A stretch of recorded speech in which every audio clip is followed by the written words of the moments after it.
Olá! Por ser a atividade financeira mais importante, a despesa pública, claro, né? Porque a despesa pública ali uma grande preocupação, um grande interesse no gasto do dinheiro público.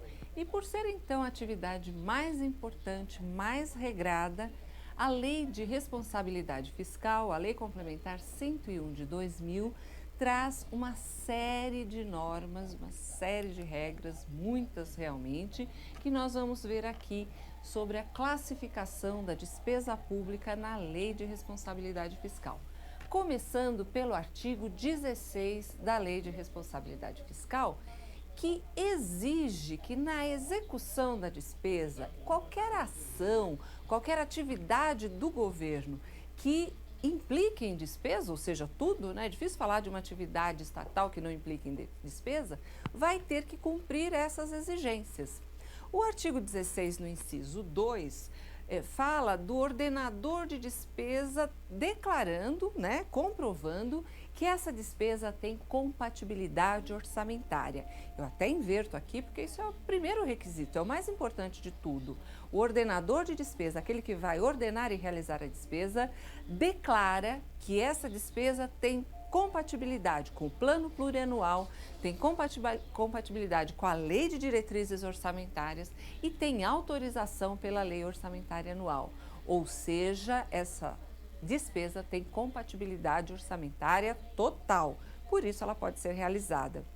Mas a lei ainda impõe uma outra exigência, que esse ordenador, que esse executor da despesa, faça uma estimativa do impacto que essa despesa vai ter. Então, é uma estimativa do impacto orçamentário e financeiro, de como essa despesa vai impactar, vai afetar, afinal estamos falando de uma nova despesa, como é que essa nova despesa vai ser recebida e impactar o orçamento e as finanças, as contas públicas desse ente da federação, dessa unidade aí orçamentária, né?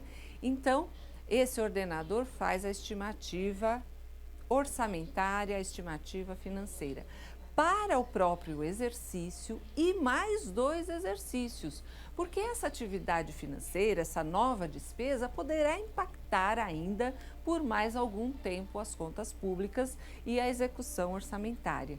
Por isso que o artigo 16 exige, em primeiro lugar, esses 2 requisitos: a estimativa do impacto orçamentário financeiro e a compatibilidade com as leis orçamentárias. Ali diz, né, não se aplica a despesa irrelevante.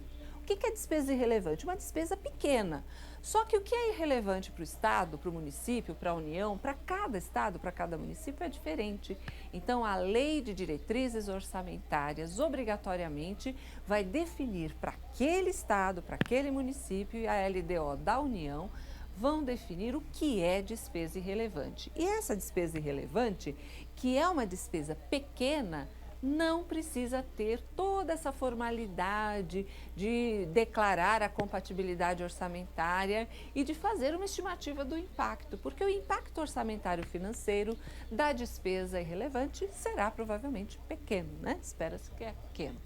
Agora, aplica-se, né, o artigo 16 exige para tudo que a gente já sabe que é despesa mesmo, né? Empenho e licitação de serviços, fornecimento de material, execução de obras, essas são as principais atividades do Estado. E claro que precisa dizer o quanto essas atividades vão impactar no orçamento e nas finanças públicas aí, nas contas, né, de receita e despesa que esse ente da federação tem.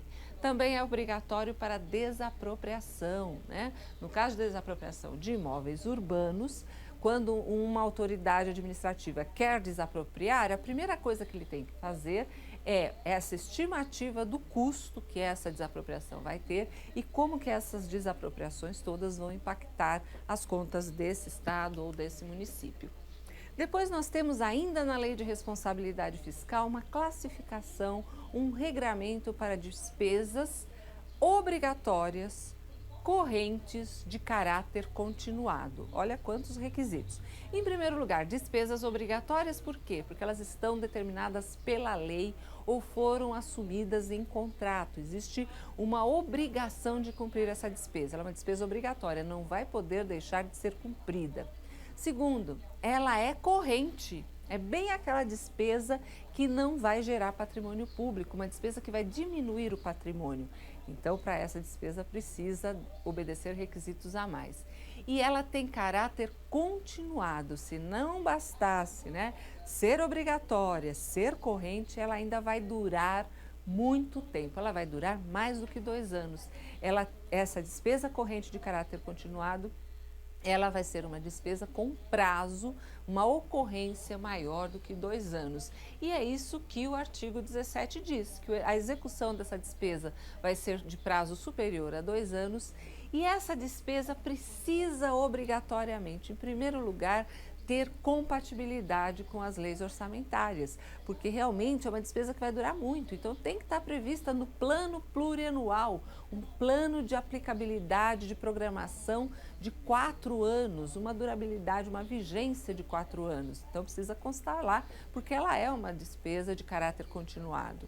A LDO vai ter que prever essa despesa também, vai ter que regular essa despesa. E a lei orçamentária anual também. Então, essa é a exigência. E no parágrafo 1º, a estimativa do impacto orçamentário para o ano e mais 2, sendo que, se essa despesa de caráter continuado gerar uma redução, um déficit nas contas públicas, ou seja, que essa despesa vai proporcionar que o resultado primário que foi estabelecido como uma meta do governo, se esse resultado primário for prejudicado, essa despesa deverá ser compensada. Estamos falando aí de medidas de compensação. As medidas de compensação são exigências da Lei de Responsabilidade Fiscal para suprir a diferença que essa despesa corrente vai provocar. Nós vimos que despesa corrente reduz o patrimônio, é um gasto aí continuado por muito tempo. Então, deverá haver uma medida de compensação porque essa despesa está prejudicando o resultado primário. Como é que se faz a medida de compensação? Ou aumenta a receita ou reduz outros gastos também de duração continuada. Não se aplica para o reajustamento do servidor público, né? Não vai ter aplicação para o reajustamento do servidor público, que é um reajustamento linear determinado pela Constituição, mas se aplica para outros reajustamentos do servidor público.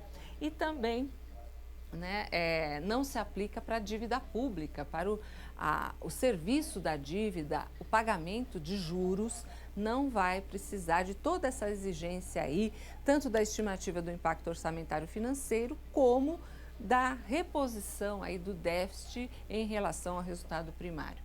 Depois nós temos na Lei de Responsabilidade Fiscal uma série de regras sobre despesa de pessoal. A despesa de pessoal é uma despesa corrente, é uma despesa obrigatória, é uma despesa de caráter continuado e uma despesa muito grande. Então, a Constituição Federal determinou que a despesa de pessoal seja limitada por lei complementar. E essa lei complementar é a Lei de Responsabilidade Fiscal, que no artigo 18 coloca tudo que vai ser considerado como despesa de pessoal.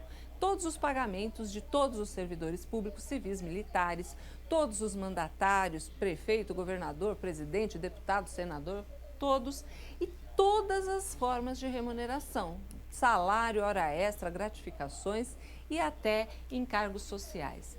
Mesmo quando o ente público contrata uma terceirização de mão de obra, essa mão de obra que substitui o servidor público também vai ser computado como despesa de pessoal. E a Lei de Responsabilidade Fiscal traz os limites que a Constituição exigiu. 50% para a União, 60% para Estado, 60% para municípios. 50%, 60% do quê? Da receita corrente líquida.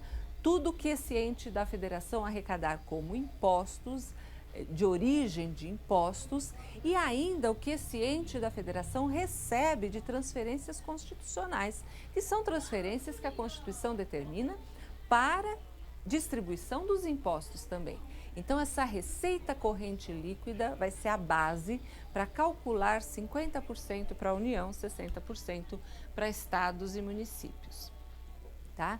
Só um detalhe, faltou falar da receita corrente líquida, é que a despesa, que a receita corrente líquida vai somar as transferências de impostos que a União vai receber, que o Estado vai receber da União, que o município vai receber da União, mas a receita corrente líquida vai ter que ter a redução daquilo que o Estado passou para o município e daquilo que a União transferiu para estados e municípios. Então, receita corrente líquida, a gente vai considerar tudo o que acrescentou de arrecadação tributária própria e mais a arrecadação que o ente vai ter por transferência, a receita que o ente vai ter por transferência do outro ente da federação, mas temos também que diminuir aquilo que o ente da federação transferiu, entregou, aquela despesa que foi para ele uma diminuição do seu patrimônio líquido. E aí a gente vai ter a receita corrente líquida e temos aquelas porcentagens.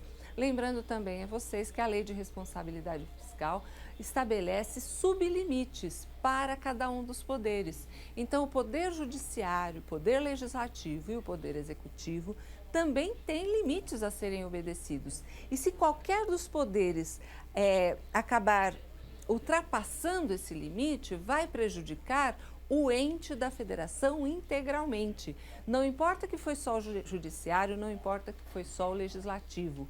O fato desse ente da federação ter entre os seus poderes ultrapassado o limite já é suficiente para torná-lo irregular. E a gente tem aqui uma questão que traz regras, que fala das regras de despesa pública dentro da Lei de Responsabilidade Fiscal e fala que no que se refere à despesa pública, a criação, expansão ou aperfeiçoamento de ação governamental, ou seja, atividades do Estado que vão gerar despesas, toda vez que o Estado estiver tendo uma atividade sua, prestando um serviço, criando uma nova atuação e vai gerar despesa, acarreta aumento de despesa, a afirmação 1 está correta, é verdadeira. A estimativa do impacto orçamentário financeiro no exercício que deve entrar em vigor e nos dois seguintes, porque pode ser que essa nova ação governamental tenha impacto em 3 exercícios aí, nos 2 exercícios seguintes também. E 2, declaração do ordenador de despesa de que o aumento tem adequação orçamentária e financeira, quer dizer, é possível para aquele ente da federação absorver essa nova despesa de acordo com a lei orçamentária anual, compatibilidade com o plano plurianual e compatibilidade com a LDO. Essas são as 2 exigências do artigo 16 da Lei de Responsabilidade Fiscal. A compatibilidade orçamentária declarada pelo ordenador de despesa e também uma estimativa de quanto vai impactar nas contas públicas, no orçamento e nas finanças daquele ente da federação, essa nova despesa. Vamos ver as outras alternativas, as outras afirmações estão erradas. O que está errado aqui? O relatório de impacto socioeconômico elaborado pela Contadoria Geral do Estado sobre o orçamento anual com aprovação do Congresso Nacional. A Lei de Responsabilidade Fiscal não exige isso. Seria uma coisa muito... Impacto socioeconômico, não. Me interessa o impacto financeiro, o impacto orçamentário e não o quanto isso impacta sociologicamente dentro da sociedade. Isso não é exigência, E principalmente não é uma exigência para a contadoria nem para o Congresso Nacional, Não depende de aprovação. Mas a aprovação do orçamento pelo Congresso Nacional, sim, mas não da realização da despesa. E o último também está errado. Relatório elaborado pela Comissão de Orçamento da Câmara dos Deputados em conformidade com a Lei de Diretrizes Orçamentárias, a LDO. A Lei de Responsabilidade Fiscal não exige nada disso, E um relatório da Comissão do Orçamento, toda vez que vai fazer uma despesa, isso seria exageradamente, absurdo. Então, nós temos aí a exigência do artigo 16 e lembrando, né, lembrando que se o impacto orçamentário financeiro dessa despesa afetar os resultados esperados das metas de resultados da Lei de Diretrizes Orçamentárias, haverão aí medidas de compensação. Então, o impacto tem que ser demonstrado para que as medidas de compensação efetivamente possam ser aplicadas. Então, até o próximo encontro nosso.